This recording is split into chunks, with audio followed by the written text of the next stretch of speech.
Hello, welcome to our regular segment পথে প্রান্তরে। আমরা আজকে আসছি পথে প্রান্তরে। তো পথে প্রান্তরে আমরা আর সানি আজকে একসাথে। সানি মামা, সে হ্যালো। হ্যালো। হ্যাঁ, তো আমরা আজকে পথে প্রান্তরে ট্যুরে সারাদিন এক্সপ্লোর করবো। যদিও আমাদের আজকে সান্ধ্যকালীন ট্যুর, পিছনে দেখা যাচ্ছে সন্ধ্যা প্রায় হয়। আর আমরা যে কেবল কারটা দেখা যাইতেছে, এই কেবল কারটা আমরা আজকে এক্সপ্লোর করবো। তো আপনি যদি এই কেবল কারে উঠতে চান, তাহলে যারা প্যারিস থাকেন তাদের জন্য ডিরেকশন হচ্ছে আপনারা চলে আসবেন RER-D নামক ট্রেন দিয়ে ভিলনেভ-সেন্ট-জর্জ থেকে 427, আই রিপিট 427 বাসে করে আপনারা চলে আসবেন ভিলানোভা। তো এই কেবল কারটি উদ্বোধন হয়েছে আজকে হচ্ছে 16 তারিখ, তো উদ্বোধন হয়েছে 13 তারিখ, অনলি 3 দিন হয়। আর এটা হচ্ছে সমগ্র ইউরোপের আরবান রিজনের একটি সবচেয়ে দীর্ঘতম কেবল কার। তো কেবল কারটা আমরা আজকে দেখবো কিভাবে কি করা যায়, আর আমরা এটা সম্পূর্ণ রকমেরই করব। সারাদিন আমি আর সানি আছি, একসাথে থাকুন, দেখতে থাকুন। যারা প্যারিসে থাকেন তাদের উদ্দেশ্যে বলা, তো আপনাদের যাদের রেগুলার ট্রাভেল কার্ড আছে, যেটাকে বলা হয় নাভিগো পাস, তো এই নাভিগো পাস দিয়ে আপনি অনায়াসে কেবল কারে উঠতে পারবেন। আমরা একটু আগে দেখতে পেলাম সানি নাভিগো টাচ করে চলে আসছে। তো এখন আমরা একটা কেবল কারে গিয়ে উঠবো। কেবল কারের ভিতর আমরা এখন এটা যাবো। আর এই তো সানিও বসে আছে। সানিমা, কেমন লাগতেছে উঠতেছো? এক্সাইটেড। ওয়াও, তুমি তো দূর মারলা। মাসের সঙ্গে কেবল কার, এটা আনবিলিভেবল।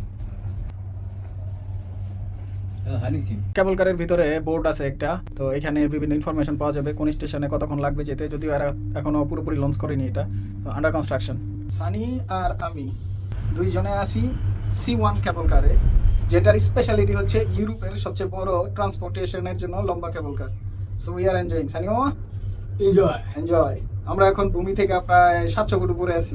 তো আমরা প্রথম স্টেশনে চলে আসছি, এখন নামবো। আমরা জানি না আসলে স্টেশনটার নাম কি, আমরা গিয়ে বুঝতে পারবো স্টেশনটার নাম কি।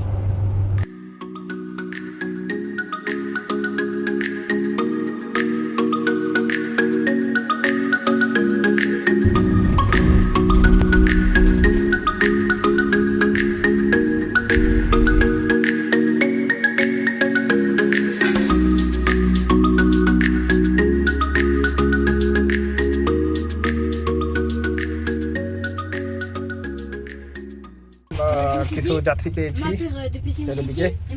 বাচ্চাগুলো আছে।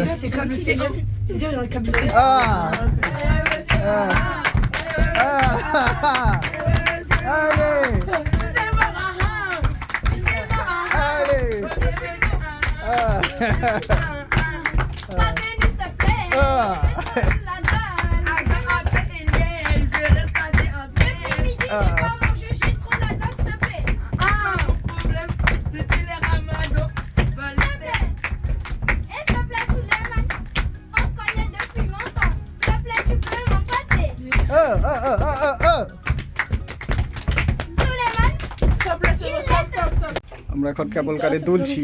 সানিমা, ভয় পাও না? আমাদের কেবল কারটা প্রায় 1 মিনিটের মতো স্টপ ছিল, তো এখন এটা দোলাদুলি করছে। কেবল কারটা এমন একটা জায়গায় এসে টার্মিনেট হয়, তো সেখান থেকে নামলে আপনি সাথে সাথে প্যারিসে যাওয়ার জন্য মেট্রো পেয়ে যাবেন। তো এই হচ্ছে পয়েন্ট দো লাক মেট্রো স্টেশন। তো এখানে আপনি 8 নম্বর মেট্রো পেয়ে যাবেন প্যারিস যাওয়ার জন্য। সো আপনার যোগাযোগ ব্যবস্থার অভূতপূর্ব উন্নতি সাধনের জন্য এই ব্যবস্থা তারা করে রাখছে। কেবল কার পর্ব শেষ করে আমরা এখন চলে আসছি ভালোবাসার নগরী প্যারিসে। তো কেন আসছি সেটা আপনারা একটু পরেই দেখতে পাবেন। সানি মামা, কোথায় আসছি? প্যারিস টুর আইফেল। হ্যাঁ, ওই তো আমাদের পিছনে আইফেল টাওয়ার দেখা যাচ্ছে। আমরা চলে আসছি আলো ঝলমলে একটি মেলাতে। তো মেলার অবস্থান হচ্ছে কনকর্ড, যেটা সেন্টার প্যারিসে অবস্থিত। তো মেলাতে খুব আলোর ঝলকানি, চারিদিকে সবাই খুব আনন্দ করতেছে। এই তো মেলা চলছে পুরো দমে। মেলাটি ডিসেম্বরের 31 তারিখ পর্যন্ত থাকবে। তো আপনারা চাইলে পরিবার সাথে নিয়ে চলে আসতে পারেন। অনেকটা আমাদের দেশের মতোই বেলুন এগুলোকে গান মেরে ফুটাতে হবে। মেলাতে আপনি সব রকমের কালেকশন পাবেন, জামা কাপড় থেকে শুরু করে বাচ্চাদের প্রসাধনী সামগ্রী, খাবারের জিনিস, মিষ্টি জাতীয় জিনিস, সুইট, সব রকমের ব্যবস্থা করা আছে। অসংখ্য স্টল আছে। এখন ঢুকে পড়েছি বিভিন্ন গেমিং সেক্টরে। সানি মামা, কি গেম খেলবে? এটা আইফোন নিবা? ওয়াও, সানি মামা একটা আইফোন পাওয়ার আশায় এখন এই গেমটা খেলবে। তো ফ্রেশ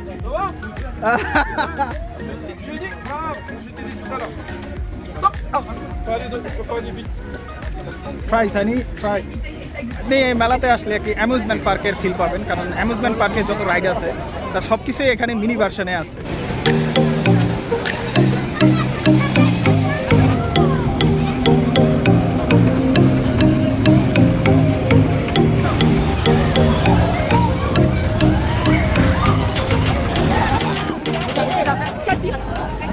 এখানে আপনি বিভিন্ন ধরনের ওয়াইন কালেকশন পাবেন, গরম ওয়াইন, ঠান্ডা ওয়াইন, সাইডার ওয়াইন, নানান জাতের ওয়াইন এখানে। তো ইউরোপ যেহেতু অ্যালকোহলের জন্য একটু প্রসিদ্ধ, আর ইউরোপিয়ানরা অনেক ওয়াইন পছন্দ করে, তো এই কারণে ওয়াইনের এত আধিক্য।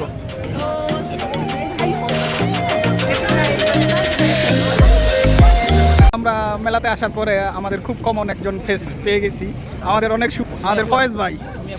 হ্যাঁ, ফয়েজ ভাই তার পরিবার নিয়ে মেলায় ঘুরতে আসছে। ভাবি কোথায়? ভাবি, এই তো আমাদের ভাবি। তো আমরা এখন ভাবিদেরকে পেয়ে খুব আনন্দের সহিত করতেছি।